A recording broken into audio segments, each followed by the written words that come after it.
investing can be a daunting task for those that don't know what they're doing. What is going on, guys? My name is Dimitri and welcome back to my YouTube channel. So in today's video, I wanted to break down for you guys exactly what my minimalist investing guide is, as well as my actual investing plan that I have for myself. And I think it'd be good if you guys were to hit the like button and subscribe to my YouTube channel so that you can stay up to date with all of my latest videos. So step one would be to find a plan that you believe in and stick with it. I think there's a lot of sensationalized investing, a lot of going here and there when it comes to investing nowadays.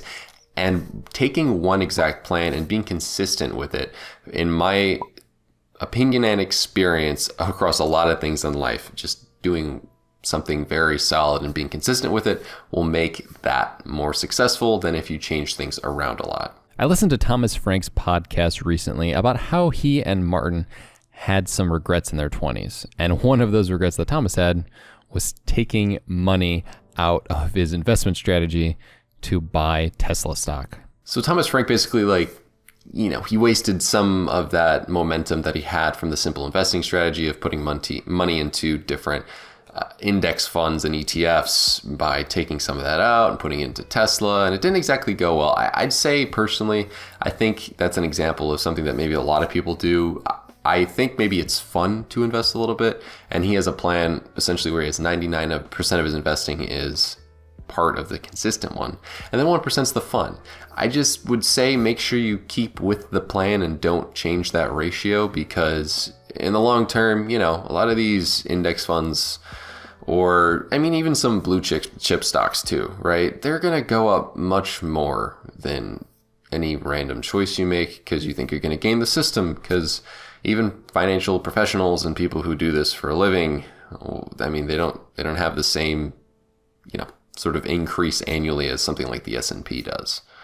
So step two, and kind of expanding on that, is the KISS method, or keep it simple, stupid. I feel like nowadays people are going over the top with their cryptocurrency investment strategies, and they don't. Keep it very simple. Now, I'm not trying to bash on anybody who wants to have more fun with stocks or investing. I'm just making the argument here that I think keeping it simple is pretty good. Like I said, the S&P goes up 7 to 10% annually. It does a pretty solid job for itself.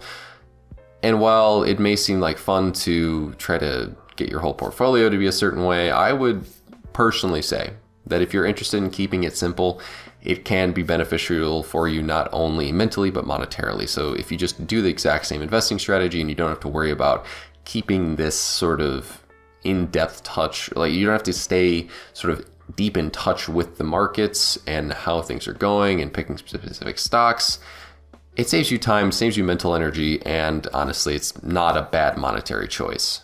You don't want to get caught up in the proverbial thirst trap like Thomas Frank did, or other people who it's like, oh, this stock's going to blow up, let me go and buy GameStop at a certain time. And not going and doing those sort of things will keep the consistent ball rolling on investment, which is honestly what makes you successful at the end of the day. So number three is stay consistent. I think a lot of people like to improve themselves in a investment standpoint by, like I said, doing a lot of different things. Don't fall off of things unless times truly get hard and you have to bleed through your emergency fund. There's no reason to stop your investing strategy unless you have to. Doing it for a long time and understanding that your specific strategy, say it is something that's just, investing in the S&P or something, will compound over time, and eventually that money that you're putting in every month will be less than the amount of money you're getting back from how much investing you've done. After years and years of doing this, I'm not sure what the cutoff is actually, but it is going to show you how much it's worth it. At the end of this video, you're going to see how much something like a simple investing strategy could possibly help your life.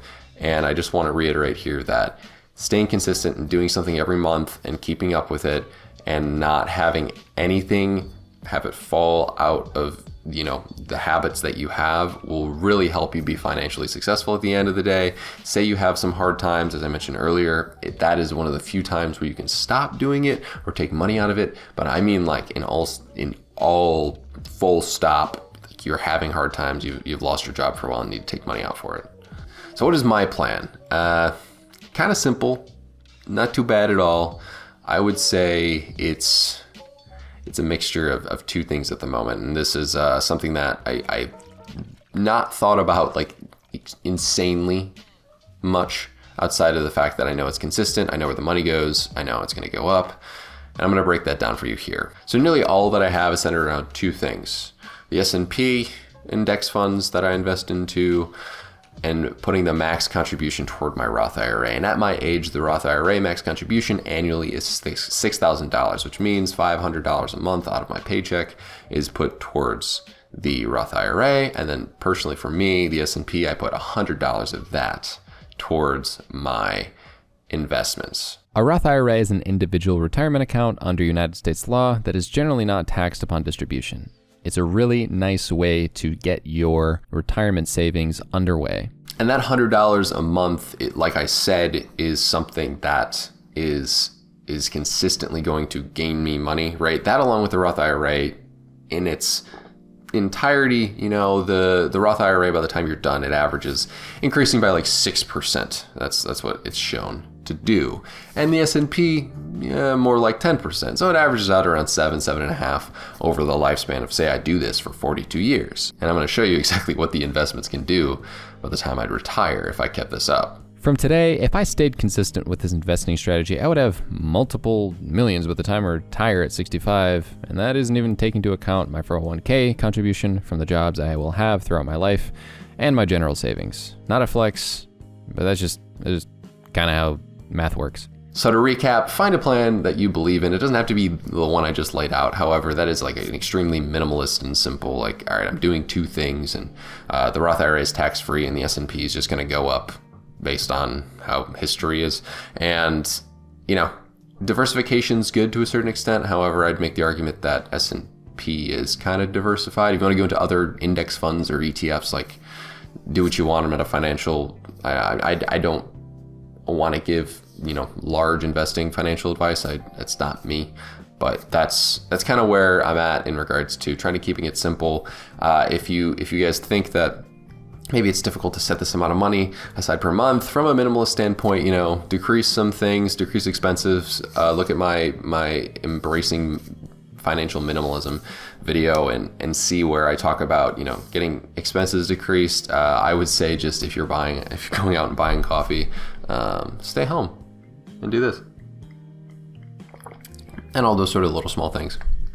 That could help you get that $100 a month for the S&P or some money towards your Roth IRA, because people don't plan for retirement in the US, and we gotta start doing that, people. It's important. With that being said, guys, thank you so much for watching this video. I hope you enjoyed the new lighting scenario I got going on. I'm a big fan. And with that being said, I will see you guys in the next one.